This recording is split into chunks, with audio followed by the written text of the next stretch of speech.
How's it going? Hi, Doug. Thanks for joining us again. Well, thank you for having me. We what's that word when you say like you were voluntold to be here? Voluntold. I hadn't heard that before, but I like that. That's a good one. Voluntold. How have you been? I've been quite good. The weather here in Boulder is finally quite nice. So yeah, good. It's so nice. I think it's so nice. Like, it really, is this it? Are we going? It's happening. I don't know. I feel like we should start over. No. This is The Naturalist. In every episode, we're covering the products, ideas, and trends that are shaping the CPG industry. Or that we just really like. Oh, yeah, I'm so happy. I love our episodes that we have Doug on. Yeah. Yeah. I love being on the show. It's your column is crushing it. Yes. Yeah. Oh, good. Thank you. Thank you. I want to tell you, though, the natural Annie told me this morning that when she gets in the car, which is usually when she listens to podcasts or when she's on a hike, and that's the top of the list is the naturalist. That's the one that she does not miss every week. Oh, no pressure. Yeah. Thanks, Annie. So, Doug, you've got your Friday column. It's called Shelf Life. Yeah. It actually comes out on Thursday on newhope.com. And then in our newsletter, Navigating Natural on Friday, much anticipated release every Friday morning. I'm always excited to read it. What have you been working on? Let's see. Well, the past couple have been using AI, using ChatGPT to wander through a Natural Grocers. But I've got all kinds of stuff in the works. I'm working on a story about the rise of these food like rating apps and platforms where you can take even a picture of like a barcode and it'll tell you it's good or bad. That's an upcoming story. All kinds of stuff. It runs the gamut. So I would love to talk a little bit about your articles where you took AI with you to the grocery store. So fun. It was a 2-part series. What happened? What did you do? Well, I went to Natural Grocers. We all know, an excellent chain based here in Colorado. And it's got 100+ stores, I guess, in the west of the Mississippi. And shelves are just packed, right? So I thought to myself, so I use ChatGPT a lot. And I thought, I wonder if I walked through the store, you asking Chat questions about anything, if it would be super helpful. Or I had a suspicion it would be helpful. And indeed, it was it was over the top, really. Yeah. It was super helpful. And it just, natural, our particular slice of grocery is kind of complicated. Conventional, less so, bunch of soups, bunch of chips, whatever. But you get into like Natural Grocers, you're like, wait, what is this? Especially in the supplements area. Oh my God. So it was kind of. So talk about that. Okay. So you were going through and were you like looking up ingredients or claims? And I know it wasn't all good. There were some things that you're like, this can't be right. So talk about that. Okay. Like, what did the actual process look like of using AI to navigate the supplement aisle? Well, the first thing I did, I walked in. It just happens to be right there when you walk in the doors. On the left is a bunch of olive oil. And I know that I use it every day. But there's all kinds of controversy with, in some cases, they've been saying it's extra virgin Italian, it's like from Turkey or whatever. And so I thought, the way I did it is I took my camera, usually like, landscape, took a picture just of the shelf of everything. Or I take 2 pictures if I needed. And I would just ask, I want to buy an olive oil. What can you tell me? And then it would just drill it would tell me all about the different olive oils, and it could look at the price tags, it could do everything about these olive oils. And it would say, well, this one's a little suspect because it got in trouble 5 years ago for yada, yada. This one is the one you want if it's like super special just for dressing like a dish. This is a cooking one. It was just super. And that's what I did throughout the store, like the alt dairy, the same thing. And I would ask it questions about things like sustainability. So with alt dairy, I'd be like, there's a bunch. There's cashew, there's almond, there's soy, there's yada, yada. Tell me about which of these are the most sustainable. Tell me about the flavor, how they differ, and the packaging, and it would drill down and tell me, and it would get specific. Like it would say almond it's not the wisest choice, according to Chat, for the environment because almond trees need a lot of water. but it's great in smoothies. I wouldn't use it in coffee because the flavor kind of clashes with coffee. I mean, it was like that specific. So it's like everything from like the sustainability profile to applications to price comparisons, kind of everything you would need to know when you're shopping. Yeah, everything. And you can, of course, drill down, and like I get it in the supplements. It was pretty handy because, I write about functional mushrooms. I like mushrooms a lot, but, I don't know. There's all these differences apparently between a reishi or a cordyceps or a lion's mane. And I just kind of forget them or if they actually do different things. And so I'd be skeptical. I would say, hey, chat, here I am in functional mushroom land. Is this all a bunch of hooey? They're just a bunch of mushrooms. Is it really going to change anything? And then chat would say, well, according to the research, this one's good for energy. This one's good for memory, et cetera, et cetera. And then it would do things like, look, if you're really interested in these, why don't I build a sample pack for you? And also my chat, I've been using the same app for, I don't know, a year now. It knows who I am, knows how old I am, knows my likes, et cetera. So it was basically based on your age and like how active you are. Here's your sample pack. You should have, I forget what they were, but these 3 kinds of functional mushrooms. And then I said, well, is it better in a tincture or a capsule? And then it would drill down the differences between them for price versus efficacy, or after how the hell you say that word, but it's hard. Efficacy. That's amazing, Doug, though. But the personalization piece, I think, is really important. That's actually something that I talked about during State of Natural, was how consumers are using AI to make decisions and how that becomes a more personalized experience. So we've been talking in the past about more personalized products, but I think it's more about like these more personalized decision-making processes that are aided by AI. And then what does that mean for the brands and the retailers? I mean, I think the elephant in the room is what's it mean for the retailers? Do we suddenly just have a bunch of people walking around that used to value talking to in-store staff and getting recommendations? They're just like, oh, ChatGPT tells me that this product, like, what do you think now the role is? The role that retailers play needs to be to complement that rather than try to compete with it. Because, I mean, how can you compete with that, right? Well, I did chat with a guy who's the head of standards, I think, for Natural Grocers, and I gave him basically the printout of everything that, and I think it was 15,000 words of what ChatGPT responded to all of my queries at the store.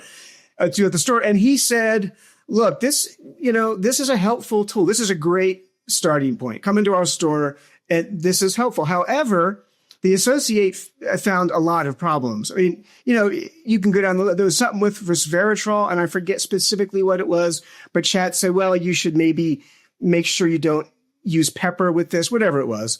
And the associate said, no, that's actually wrong. There's been recent research that debunked this former myth about resveratrol. So there still is a place. I think like he said, it's a great launching pad. I mean, you can actually help you get through the store and make some sense of some of these complicated things, but you should not take everything. I mean, if you've got any questions or if it's a more serious concern, you should seek a store associate. But he did sort of think, nice way to get started, but you're still going to need us to sort of really drill down into the latest research, how we're seeing it using best among our consumers and so forth. Did he talk at all about how the staff uses it? Because I think like that's interesting too, right? Like, is the staff using it to kind of document different things or to run like claims through? And I know you've talked a lot also, Doug, in your column about retail specific applications of AI, but did that come up, or what do you guys think about that? Just like thinking about like how everyone along the value chain may be using AI, including retailers using it to their benefit. No, he did not address that, but that's a good question. That does, in the reporting I've done about AI in general, not this particular story, that seems to come up a lot. How, whether it's I think Walmart is maybe doing it now or Target, I don't remember, but they're sort of customizing AI for their associates in a way that makes it very fast, on the go, question answered just like that. It's specific to like Target or the store. You did say something earlier, though, that I thought was really important. The caveat on all of this, the AI hallucinations, taking all of this with a grain of salt. So I think that that's important to always stress, whether it's employees using it or customers using it. Or for sure. And you'd think, if, let's say, Natural Grocers did decide to somehow customize their own just for associates, then they could incorporate their own information in there that would be beyond what they're just what general chat is just scouring off the web.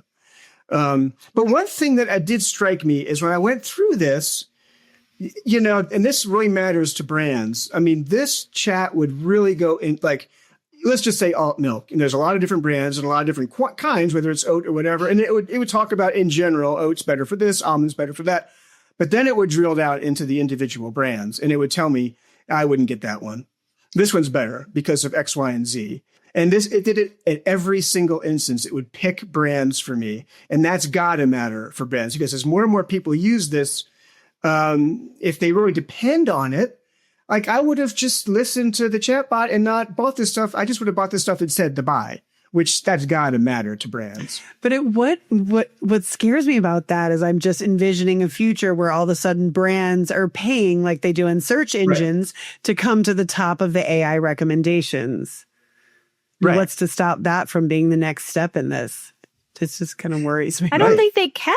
Can sure. they? I don't think they can now. I mean, and I think that's, I don't, but we should look into that. Like, I don't know if like, cause I've been thinking, and Adrienne, you and I have been talking about this from a content standpoint, but like, you know, the connection between, you know, SEO and AI results, and if companies are kind of investing more in showing up in search results, like I think that is an independent experience. So I think that ChatGPT kind of takes that kind of pay to play piece out of it. But I don't know, because then there was this interesting thing. You guys both saw this and maybe spent a little bit more time with it than I did. But this Israeli food and beverage intelligence platform called Tastewise. And Tastewise, it says they combine brand data with trillions of real-time food signals to automate marketing and sales execution across the food and beverage industry. So I bring that up now because there are obviously other tools now that are available that leverage AI tools that are available to brands that can help them be more efficient in their marketing and sales approaches. So maybe ChatGPT isn't the conversation there, but how brands are leveraging AI to get in front of people in all different places, tools and technologies that we aren't even aware of. So obviously capital is flowing into AI, and AI is certainly a tool to support brands, retailers, and obviously is guiding our purchasing decisions. But how pure is it, and how pure will it remain? For sure. Yeah. And how much does it depend on the existing structure of the internet, where maybe if you do pay a lot more and you get SEO, maybe that rises higher in chat because it sees more of that. But the one thing I like about it, you can sometimes see what it's searching. You'll see little symbols, and it seems to always search Reddit, which to me is kind of a good because it's not moderated by money. I mean, it might be wrong half the time, and you might have on the one hand, the brand is paying this money, they get the SEO, but then on Reddit, people are like, oh, that stuff's terrible. So I kind of like how it did incorporate just regular people's voices other than just the brand voices. Well, and speaking of regular people's voices, I really enjoyed when your article showed the AI getting a little snarky. Like, I love that comment about the toothpaste. They called it friendly hippie housemate may leave residue. May leave residue. That was I effed out loud. And there was another one. Yeah. It said from the vegan cheese shelf. It said had retro vegan vibes, but flavor is meh and texture is chalky. Totally. And that's again where the brands have to be kind of worried. I mean, this chatbot is telling me, unlike Google, you get to search around and find things. Maybe you find that comment somewhere on Reddit. It would take forever. This thing is just telling me, yeah, texture's kind of meh, you know. I mean, if you're a brand, that's got to be worrisome. Well, the other thing I thought was really interesting, Doug, that you pointed out in your article was that discovery piece, because obviously a lot of us go into the supermarket, you know, so many brands, and maybe you can't decide between the olive oils, but you know those brands and you're familiar with them. I thought it was cool that you pointed out a product, for example, I think it was a nut butter that you had never even heard of. And you found out through the AI that it had top marks for ethics, for healthy flavors, you know, for the ingredients, sustainability. And so you're like, hi, I've never even heard of this brand. I'm going to pick it up and try it. So I think that's where it really is interesting too, is that discovery piece. For sure. And I also went to, you know, natural, I think a lot of stores, Sprouts has it too. They'll have an area where it's like the sale area, a couple shelves. I took a picture of the sale area and I just said, anything I should buy on here? And then, it took out of maybe 30 things, it picked like 5 or 6 and it could see the price. And it was like, well, that's a good deal. And here's why you might want to think of, I love that. Whatever the hell it was. I go crazy with the Sprouts deal area. I do too. Yeah. But I thought that was kind of cool too. Yeah. The discovery, it also like I go to Natural Grocers. There's always aloe leaves, in the produce area. I never really pay attention to them. And then I thought to myself, obviously it's here because you can cook with it. I had no idea how to cook with an aloe leaf. So I asked chat, and right away it gave me a full, synopsis of why you would cook with it, what it's good for.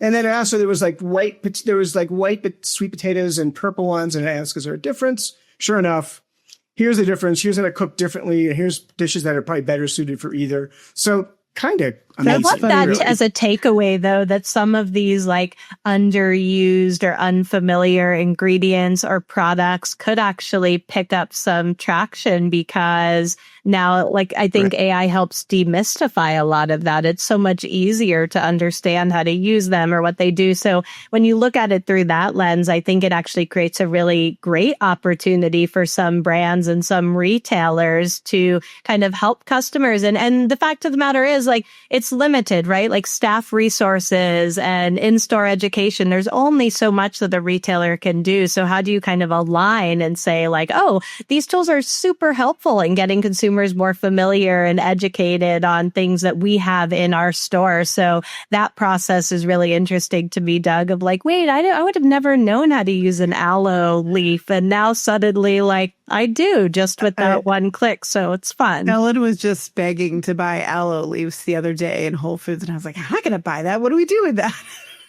Right, exactly. So don't tell her about the AI discovery.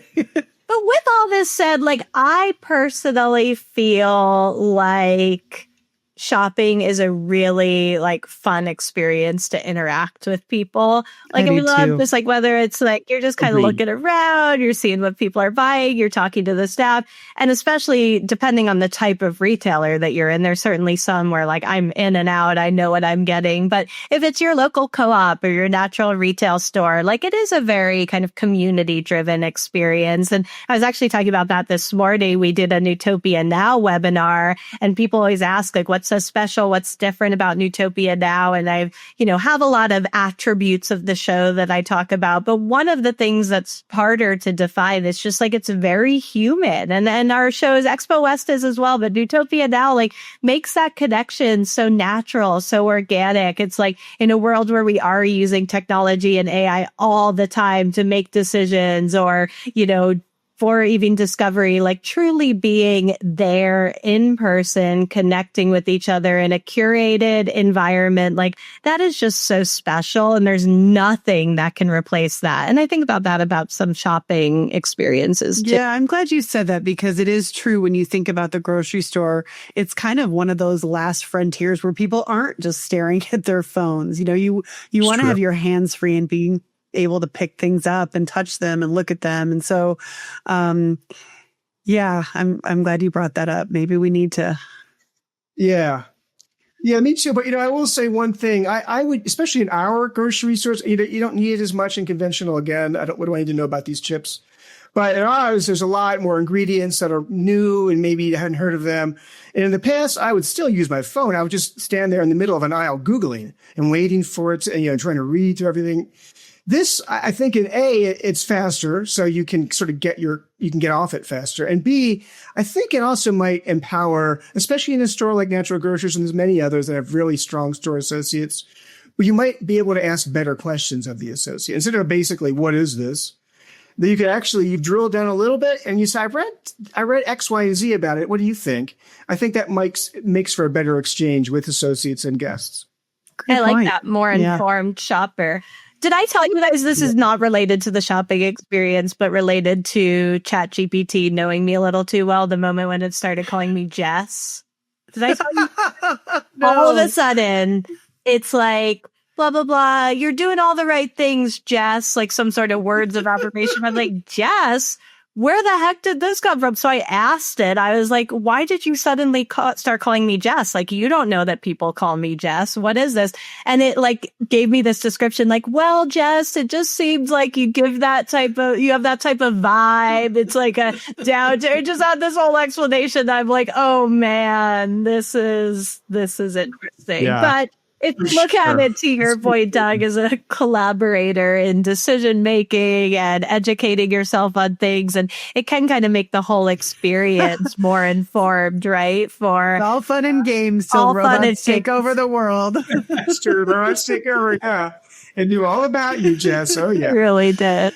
All right. Well, if you haven't read those articles, check them out. The name of Doug's column is Shelf Life, and you'll find them on newhope.com. So, sorry, I know that sounded like a wrap up, but I don't want to wrap up because I want to just talk super fast. I got some products here. Oh, let's do a quick product. Let's do a quick product fire round. Well, I just had to look this up. This organic India psyllium pre and probiotic fiber, because they have a lot of these. But I love Organic India. It's such a good, just mission driven, integrity filled company. And I was going to share with you guys that these have Ayurvedic herbs to help digestion, but I can't read what they are. It's too small. I'll have to ask ChatGPT. Sorry.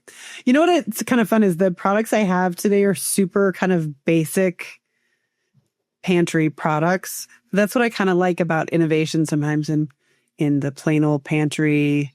Well, now that I said that this is in pantry, this is refrigerator. This Clover Sonoma, they have a new pasture-raised organic Greek yogurt, which I'm a huge fan of. It's got 22 grams of protein per 3/4 cup. Isn't that crazy? That's crazy. Yeah. That's amazing. And I'm glad that you had a yogurt is that a new product? Yeah, it's a new product. And they've got a shout out here to Kiss the Ground and Regenerative Agriculture. I love that. Yeah, it's brand new. 22 grams of protein, though. That's crazy, right? Wow, that is amazing. And I like it because it's not too, you know how sometimes Greek yogurt is just like impenetrable? It's not as thick. That would not have been the word that I would use, the adjective I'd use to describe Greek yogurt. But hey, I do have a yogurt that I've been eating. It's not new, but I don't have it with me. You didn't bring your yogurt into the office like I did? Are you going to be okay? Is that just been sitting on your desk? Okay. Yeah. Bellwether Farms, which has been around forever. And I think like several years ago, they launched their A2 yogurt. And, you know, A2 is like a protein that's easier to digest. And I don't have major issues with digesting dairy, but sometimes I'm a little like, I don't know. I feel amazing, you guys. Like, I am like, it's like, I don't know. And I have it with just like a little bit. So if you want to know, I have my yogurt. No, it's fine. I'll just say that I like this product. It's an A2 product that they launched several years ago. So I'm a little late to the game, but I have not purchased A2 dairy products before because I didn't think I need them. And there's something about how I digest it that just feels better. Like it doesn't like bog me down. Is this cow milk? Because I'm obsessed with their sheep milk yogurt. It's crazy good. Let's see. I took a little photo of it so that I could. It is, grass-fed cows. Oh, I'm looking at it now. Sticking to, although the image on the package actually, it looks a little bit like a sheep. If you haven't tried their sheep milk yogurt, it is so good too. I have to try that. Yeah. Okay. You have anything else? I have one other one.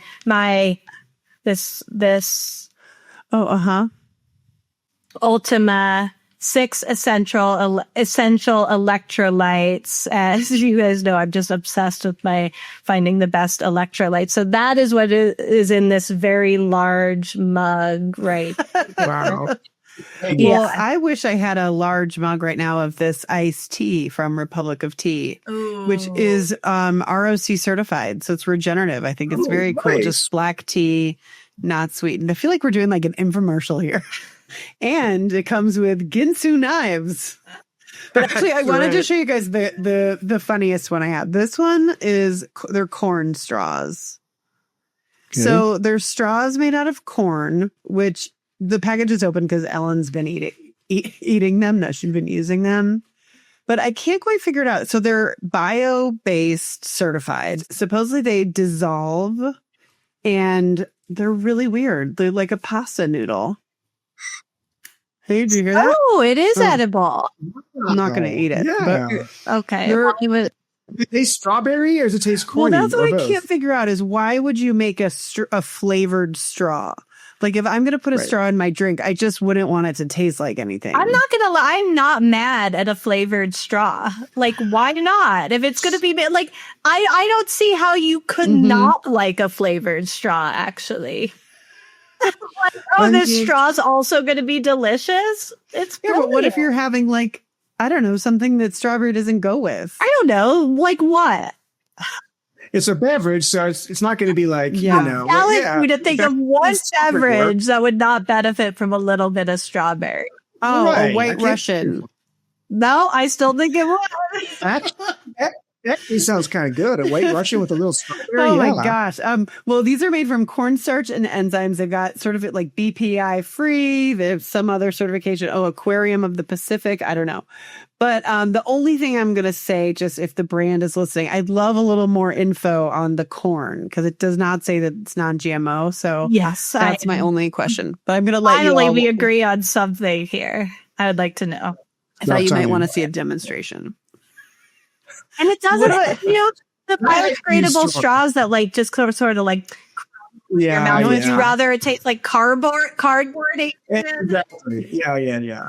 All right, Doug, Yeah. what have you brought for the show and for show Okay, and one tell? of my columns recently was I was interested in the alt egg universe because I think, they've all had those struggles. The alt cheese has had the hardest struggle, in my opinion, to be really good. And there are some good Oh, ones. there's some great ones. Yeah. Yeah, for Yeah. sure. And alt meat kind of, when they got into the chicken nugget era, they could nail the chicken nugget. I think they're sort of in trouble with like a steak, but I think in general they're doing a pretty good job, and same with the dairy. But I think the egg has really been good. And that's what I wanted to look into, because everyone I've tried, next season, we often get these different egg, and they're always pretty darn good. So I did a story about the state of that industry, et cetera, et cetera. But I got a sample. These are plant-based eggs called pegs. And they're chickpeas Cute. and potato starch, flaxseed, nutritional yeast, black salt, and then some other And is it stuff. powdered, shelf stable? It's powdered, yeah. And I'm sure you can. The directions have omelets, quiche, French toast, baking, and more, scrambles. But Annie, my wife Annie, and I, we made burritos the other day, and we used these, and that was killer. It was great. It was very, very simple. You put it in like a small pan. It was like a nice big, almost like an omelet looking thing.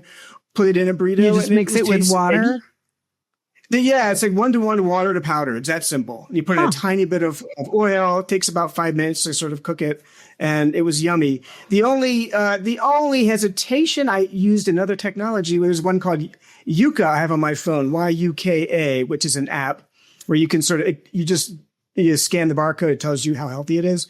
Yuka was not particularly healthy with the product, despite the very good ingredients. I was just going to say, And it sounds like season very was- nutrient dense, Well, but It is. Its complaint was the sodium. It's got 640 milligrams of sodium per serving. So that was, but it was kind of nice to, I don't look at the news panels often. I never would have known that, but the Yuka pointed it out. But nevertheless, it was very I thought tasty. you did a great article in your column about all eggs in the industry and what's happening there. And I think it may have been the founder, the CEO of Pegs that said, eggs have been so hard to nail because eggs have so many applications. So when you have an egg, you have to be able to put it in an omelet, make it into a quiche, bake with it, all of these different applications. And that's why it's so hard to get it right.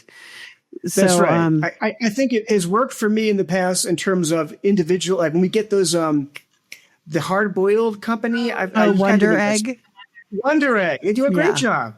And then we had another one that was a fried egg. They've been next cheese. Yep. They do a great job, but it's a form factor. It's like we like the woman who does the Wonder Egg, excellent leader. She was just like, we just do hard boiled egg. I mean, she has other products now, but for that, you can't really translate that elsewhere. It's a hard boiled egg. That's right. It's hard to sort of make one product that's going to be able to do all of the things at once. You have to be separate. What was the brand that was kind of one of the first people that I think made like the liquid? It was a liquid egg made out of mung beans. Yeah, I remember that. I like that one too. It's like an orange. Yes, I really like that bottle. But I always thought that was really interesting, really well done. It was sold cold, and it was a liquid that you could pour in and make a omelet or something. Yeah.